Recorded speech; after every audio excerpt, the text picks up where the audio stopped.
उत्तराखंड के रुद्रप्रयाग जिले में केदारनाथ धाम से वापस फाटा आ रहा हेलीकॉप्टर रविवार की सुबह 5:20 पर क्रैश हुआ। हादसा इतना विभत्स था कि हेलीकॉप्टर में सवार सभी 7 लोगों की मौत हो गई। सभी शव पूरी तरीके से जल गए हैं। शवों की पहचान के लिए डीएनए टेस्ट करवाया जाएगा। वहीं घटना को गंभीरता से लेते हुए सीएम पुष्कर सिंह धामी ने हाई लेवल की मीटिंग बुलाई। साथ ही आज के लिए हेलीकॉप्टर सेवा 4 धाम में बंद कर दिया गया है। हेलीकॉप्टर गौरीकुंड के जंगल में क्रैश हुआ और इस बारे में 4 धाम यात्रा में कई बार हेलीकॉप्टर की इमरजेंसी लैंडिंग इस बार करवाई गई है। आपको सबसे पहले ये 3 तस्वीरें दिखाते हैं। पिछले 20 दिन में हेलीकॉप्टर 3 बार हादसे का शिकार हुआ है। पहला हादसा 17 मई को हुआ, इसमें एयर एम्बुलेंस क्रैश हुआ।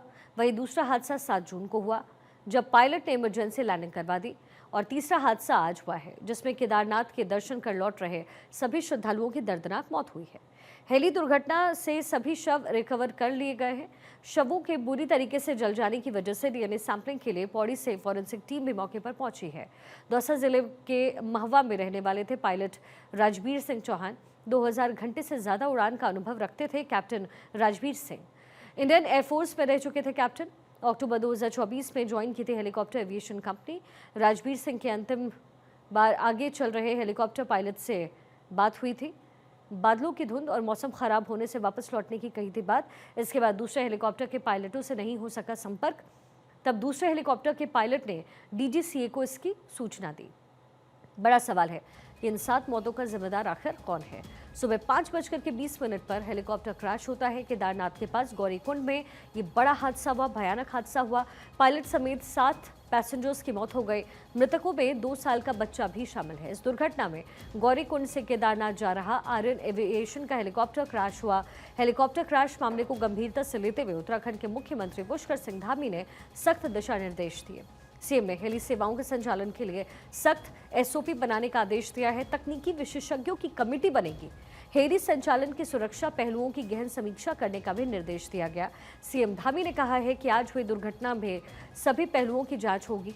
दोषियों के खिलाफ होगा सख्त एक्शन।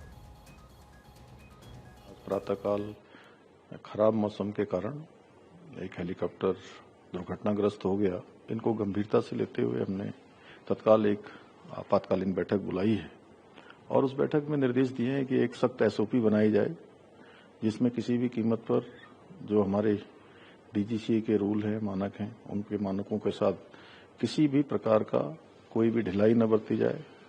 और जो उच्च हिमालयी क्षेत्र हैं, उच्च हिमालयी क्षेत्रों में चलने वाले पायलटों को उसका अनुभव हो, ये एविएशन कंपनियां भी सुनिश्चित करें। एक कंट्रोल एंड कमांड सेंटर यहाँ पर स्थापित किया जाए और आज और कल 2 दिनों तक सभी एविएशन कंपनियां और डीजीसीए और यूकाडा और एआईबी सब मिलकर पहले एक बार पूरे आगे की हेली सेवा के लिए समीक्षा करें। तत्पश्चात ही हेली सेवा को चलाया जाए। जब तक यात्रियों की सुरक्षा सुनिश्चित नहीं हो जाती है, तब तक ये सेवाएं बंद रहेंगी, क्योंकि हमारे लिए एक भी यात्री की जान सर्वोच्च प्राथमिकता है, उनकी सुरक्षा सर्वोच्च प्राथमिकता है। उसी के आधार पर आगे इन सेवाओं का संचालन होगा।